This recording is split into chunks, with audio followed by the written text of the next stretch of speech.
Will you share with us the story of how you met Frank and what's going on with Frank? You take it from there. Frank and I, we were in a group together on Monday nights, and I think what had happened with me is I had hit actually, it's kind of funny, I hit an iceberg. I was kind of, I'd had enough of hearing how God can change this, you know, and how God changes in relationships, and He does all of these things, and it had been about 3.5 years. I've been going through groups trying to get all of this stuff about the abuse and the molestation changed in my life. And it was like 3 years, you know, come on, let's be serious, you know. You know, I think this has happened for the last, 30 years of my life, so it's supposed to change right now, you know. And during the group that one night, we just started talking about some things, and Frank started sharing some things that were at the very heart of the issues that I was having. Except Frank wasn't having the same issues that I was having. But what happened was Frank started saying things that were in my heart, verbatim, as though he had come inside my life, took the words out of my heart, and started saying them, word for word for word. And I was going, this dude, he's not even struggling with the same thing I'm struggling with, you know.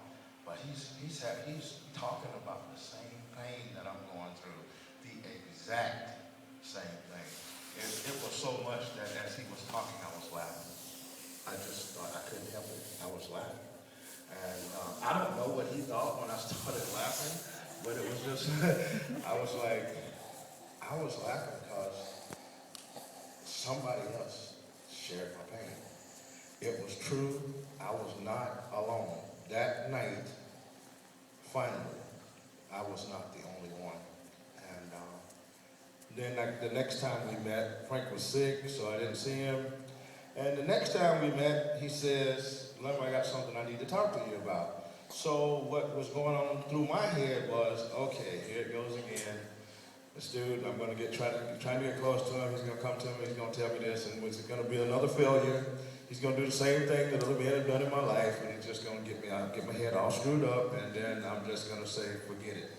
And what happened was, that's not what he did. And so it was like something different had happened. That was the first time. It was like, that's the beginning of God saying, things are not the way they've always been.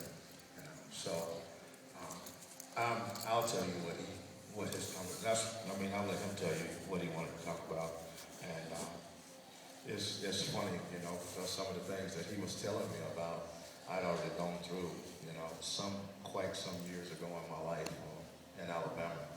I lived in Alabama, you know, just 9 years after the marches in Selma, Alabama. Just 9 years after, you know, Martin Luther King was there, and I was living there at that time. And I heard at that point is where I learned the ugliness of racism, because I was kind of naive still, kind of still like a kid. I did not believe that someone could actually hate me just because of the color of my skin. It was impossible. I mean, I'd been seeing it on television.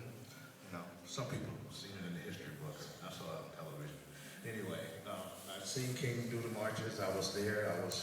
You know, and then I just started hearing some of the ugly things that people were saying about black people, and I couldn't believe my ears. It was just hard for me to believe that a person could actually think this way about another human being. But it was true, and God brought me through Alabama, and it was God that brought me through, because I was a young, arrogant, cocky young man then. And it was God that brought me through that. He allowed me to live through some things that people were doing back then to other people that was very ugly. People disappearing in the middle of the night and never being seen or heard from again. So, anyway. And so Frank called me, and he had something to tell me.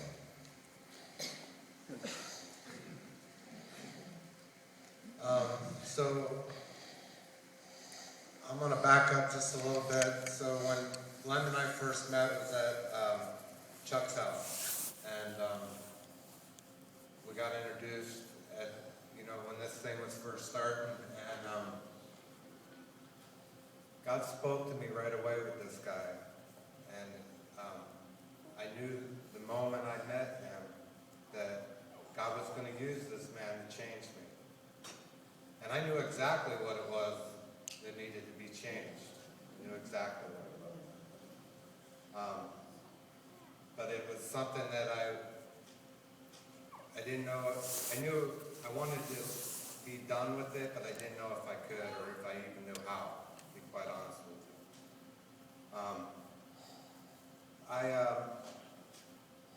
I was raised with some really bad beliefs, and I judged everybody around me by who they were and the color of their skin,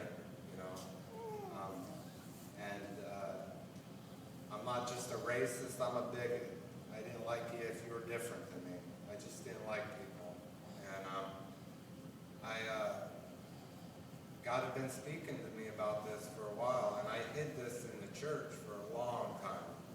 It just wasn't talked about, so I didn't have to address it.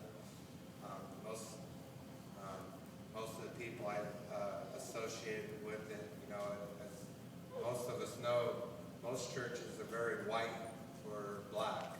They're not intermixed very often. And so I got to just be around whites. And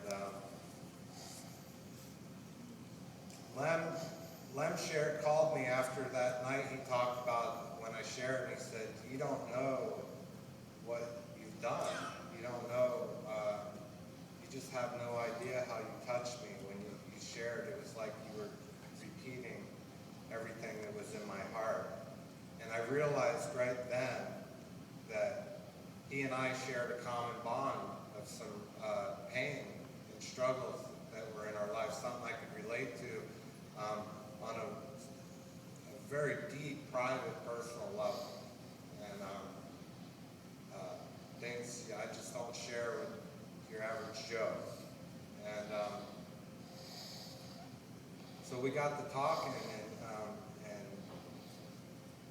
I said, I went to dinner. I said, "Hey man, I got to talk to you." I even spoke to my wife about a week or two ahead of that. And I said, "God's just telling me I need to share this with this guy. I've got to come clean. This is the guy that's gonna change this in me." And we went to dinner, and I sat down and I said, "Lem, I don't know how this is gonna sound, and I don't know, how to say this, but I'm a racist and a bigot. My first thought when I see a black man is nigger. My first thought when I see a Mexican is wetback. My first thought when I see an Asian is gook. This is just what happens in my head, and I don't like it. I don't want to be like this anymore. I want to change, and I need you to hold me accountable. I need you to be the guy that's going to love me no matter what." And Lem just looked at me and said, "It's funny how God works." He said, "Because I've had so much racism thrown at me throughout the years, and I've lived in the South for all my life, and I just don't have that hate towards white people." And I just went, "Well, it's a good thing." Because if you would have started hating me on this, it could have went real bad.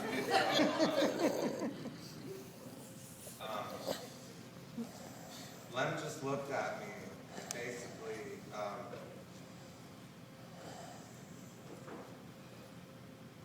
was able to love me even when I didn't feel so well, And that's it. Amen.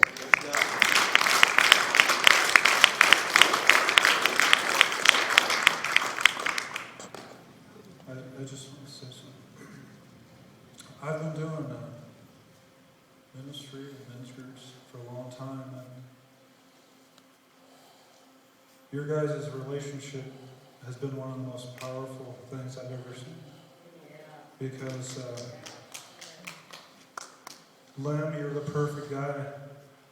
And it's who you are that allows Frank to find healing from some pretty dysfunctional ways. But it was Frank first that touched Lem's life. And I want you to know that it's a God thing that totally brought you guys together. That two men from two totally different backgrounds that God brought together to bring a depth of healing and transformation like I've never seen.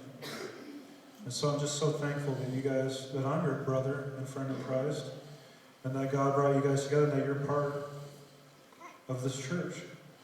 Because that's what we're talking about, as is. And sometimes it isn't pretty, but God takes some of these really ugly things and He transforms it for His glory. And I just want to thank you guys again for being vulnerable to come up here. I was hoping you'd snuggle a little more on the couch. So all right, you guys, give me a hand. Thank you.